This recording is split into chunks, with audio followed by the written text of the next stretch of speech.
नमस्कार, मेरा नाम आलोक है। आप लाइव स्ट्रीज देख रहे हैं। बिहार में 2 सीटों पर अब उपचुनाव होने हैं, मोकामा और गोपालगंज। देखिए, दोनों ही सीटों पर एनडीए की ओर से यानी कि बीजेपी की ओर से और महागठबंधन की ओर से प्रत्याशी कौन कौन होंगे, इस बात का ऐलान हो चुका है। मोकामा में एक तरफ जहां महागठबंधन ने नीलम देवी यानी कि अनंत सिंह की पत्नी को टिकट दिया है, वहीं गोपालगंज में मोहन गुप्ता को टिकट दिया गया है। देखिए, कैशो जी हमारे साथ है। शुरू में आपने कहा कि बहुत कांटे की टक्कर होनी है और अब दिख भी रहा है, क्योंकि सामने में कुसुम देवी है, सुभाष सिंह जिनका निधन हुआ, पहले सहकारिता मंत्री थे, उनकी पत्नी है, और सामने में मोहन गुप्ता। पहली बार गोपालगंज के इस रण में आरजेडी ने किसी हिंदू को, वैश्य को और हाँ। हिंदू को, क्योंकि पहले हिंदू मुस्लिम होते थे, इस कारण से इस बार मोहन गुप्ता को टिकट दिया। क्या रहेगा वहां का समीकरण? देखिए आलोक, आप सिर्फ 2 ही उम्मीदवारों का नाम ले रहे हैं। एक और उम्मीदवार का नाम ले लीजिए, बीएसपी के कैंडिडेट साधु यादव की पत्नी इंदिरा देवी का। साधु यादव वहां के सांसद भी रहे हैं।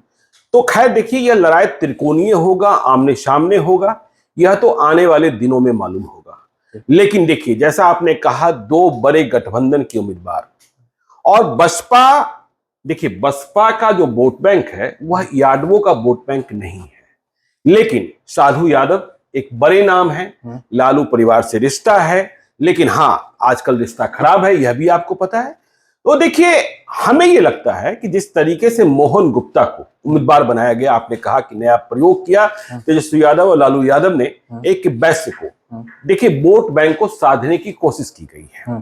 तो जो बड़ी खबर यह है, जैसा हमने पिछले दिनों कहा था, एक वीडियो भी हमने किया था, कि कहीं ऐसा ना हो कि महागठबंधन का वोट सत्यनारायण प्रसाद की तरफ बच जाए।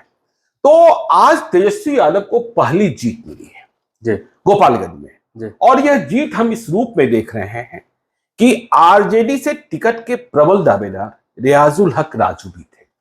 वे कभी एक बार यहां से चुनाव भी जीते थे, लगातार सक्रिय रहते हैं, और इस बात की संभावना जताई जा रही थी कि यदि मोहन गुप्ता को टिकट दे दिया जाएगा तो कहीं बागी उम्मीदवार के तौर पर या किसी दल का चुनाव चिन्ह लेकर वे मैदान में ना आ जाएं रियाजुल हक राजू।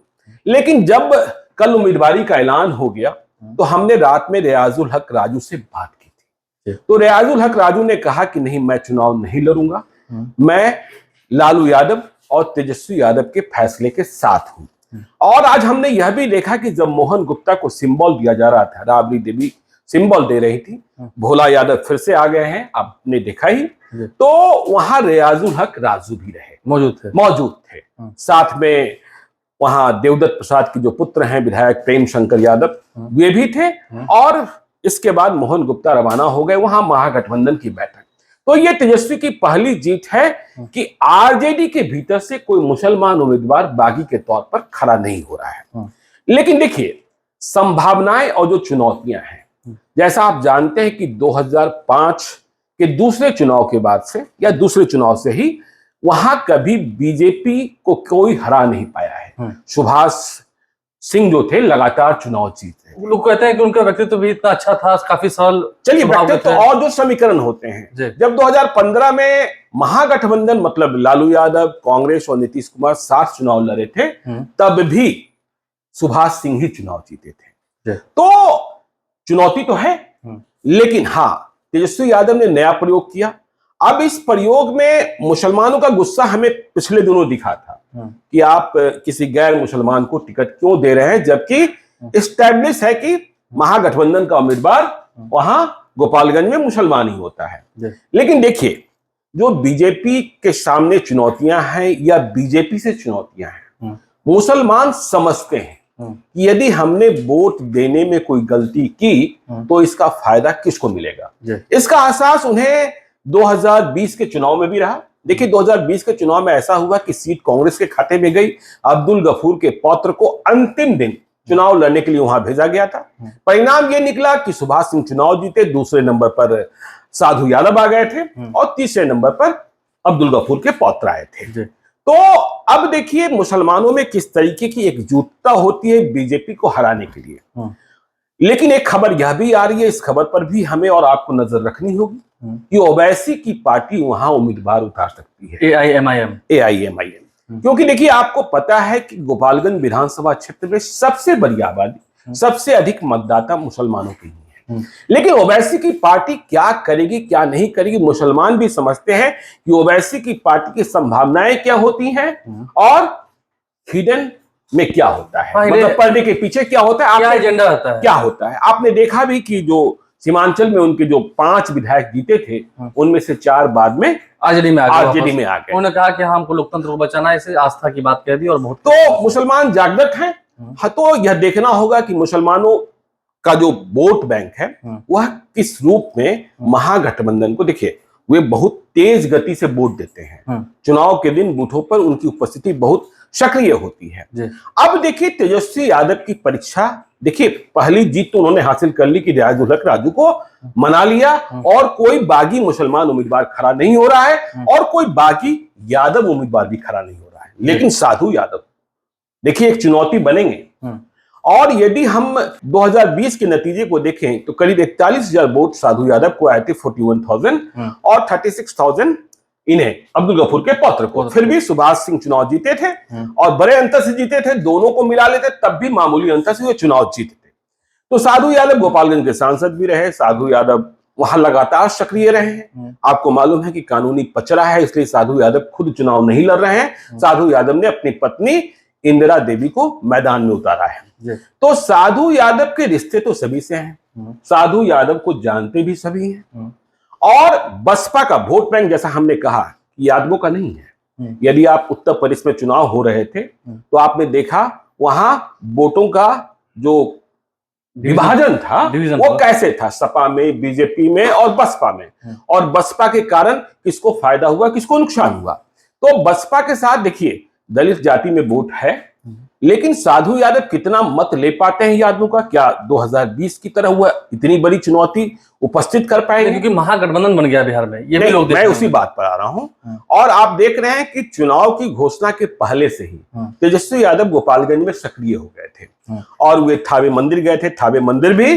गोपालगंज विधानसभा क्षेत्र में ही आता है, वहां मेडिकल कॉलेज की बात हुई, अन्य विकास कार्यक्रमों की बात हुई। तो साधु यादव मतलब तेजस्वी यादव के मामा। आपको यह भी पता है जब तेजस्वी यादव जब डिप्टी सीएम बने तो विधानमंडल में जब एक दिन साधु यादव से मुलाकात हो गई तो उन्होंने, चाहे संबंधों में जितना खटास हो, दोनों एक दूसरे से बहुत आदर के साथ मिले थे, आत्मीयता से मिले थे। तो ऐसे में यह देखना होगा कि जो गोपालगंज के यादव हैं वे तेजस्वी यादव पर प्यार लुटाते हैं या फिर साधु यादव के साथ खड़े रहते हैं।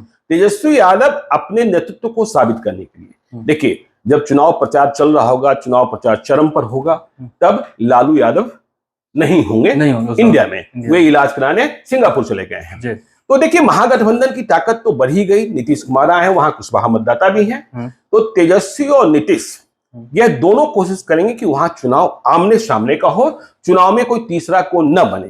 तो यदि चुनाव आमने सामने का होता है तो बहुत कठिन चुनाव होगा। और देखिए जिस फार्मूले के तहत तेजस्वी यादव ने वैश्य को दिया कि ताकि वैश्य मतदाता भी, देखिए तारापुर में भी तेजस्वी यादव ने इसी प्रयोग को सामने लाया था। ठीक है जीत नहीं मिली लेकिन संघर्ष तो करा हुआ था, ठीक है, काफी मतों का अंतर, काफी मतों का, हाँ आपको पता ही है। तो यह प्रयोग जो है, लेकिन सब कुछ इस पर डिपेंड करेगा कि गोपालगंज के यादव कितने इनके साथ, और ओवैसी का उम्मीदवार यदि सामने आता है तो वो उम्मीदवार कौन होता है और वह कितने मत काट पाता है। क्योंकि देखिए ओवैसी के उम्मीदवार वहां चुनाव जीत जाएंगे इस बात की संभावना है नहीं, ये हो नहीं सकता है, हाँ, लेकिन मतों की बर्बादी यदि हुई तो इसका फायदा स्पष्ट तौर पर सुभाष सिंह की पत्नी जो कुसुम देवी हैं उनको, हाँ। और देखिए बीजेपी पूरी ताकत लगाएगी क्योंकि बीजेपी को पता है कि मोकामा ज्यादा गंभीर है, वहां आपको पता है कि प्रत्याशी नहीं मिल रहा था, इसलिए फिर क्या प्रयोग हुए। गोपालगंज में बीजेपी को संभावनाएं दिखती हैं, यह भी आपको पता है कि एनडीए की सरकार जाने के बाद महागठबंधन की सरकार बनी तो पहला उपचुनाव हो रहा है 2 विधानसभा क्षेत्रों का, जिनमें एक आरजेडी के पास है और दूसरा बीजेपी के पास है। तो ऐसे में बीजेपी कम से कम इतनी कोशिश तो जरूर करेगी कि यदि हम दोनों सीटें न जीत पाए तो जो अपनी सीटें हैं वह तो हम बचा लें। और महागठबंधन चाहेगा कि हम डबल कर लें, लिटमस टेस्ट में पास हो जाए और एक संदेश दे कि देखिए जब महागठबंधन बनता है तो ताकत क्या हो जाती है। तो तेजस्वी ने आज पहली लड़ाई तो जीती है कि रियाजुल हक राजू को मना लिया है। वे जब सिंबल दिया जा रहा था तब वहां मौजूद थे राबड़ी देवी के साथ। और आज आपने तस्वीर वह भी देखी होगी कि आज तेज प्रताप यादव भी सिंबल देते वक्त, तो अब तेजस्वी यादव को लगना होगा, उनके परिवार को लगना होगा, नीतीश कुमार को भी लगना होगा। गोपालगंज की लड़ाई आसान नहीं है, लेकिन हाँ, मोहन गुप्ता को वहां के व्यापारी वर्ग ने यह समझकर वोट दे दिया कि हाँ ये हमारे वर्ग से हैं, तो बीजेपी के लिए चुनौती पैदा होगी। और बीजेपी राह को जितनी आसान अभी मान रही है उतनी आसान नहीं होगी, लेकिन चुनाव में हर कुछ बदलता है। क्या क्या जो अभी सूरत है, तस्वीर है, क्या क्या बदलती है, सब तमाम खबरों से हम अपडेट रखेंगे। लेकिन मोहन गुप्ता को सिंबल मिल गया है, अब नामांकन भी होना है। साधु यादव की पत्नी ने भी नामांकन कर दिया और साधु यादव भी कोई कोर कसर नहीं छोड़ेंगे कि यह चुनाव, गोपालगंज का उपचुनाव, वे अपनी उपस्थिति को एक परिणाम में बदलने की कोशिश करेंगे। सफलता मिलेगी नहीं मिलेगी मुझे नहीं पता, यह तो वोटिंग के दिन देखना होगा क्या होता है। लेकिन गोपालगंज के इस उपचुनाव से हम आपको लगातार अपडेट रखेंगे। सामने में महागठबंधन बनाम बीजेपी है, साधु यादव भी उतरे हुए हैं, तो देखना होगा किसका दमखम जो है वो काम आता है, किसके सर ताज सजता है। हमारे चैनल को सब्सक्राइब कर लें, साथ साथ फेसबुक पेज लाइक करें। धन्यवाद।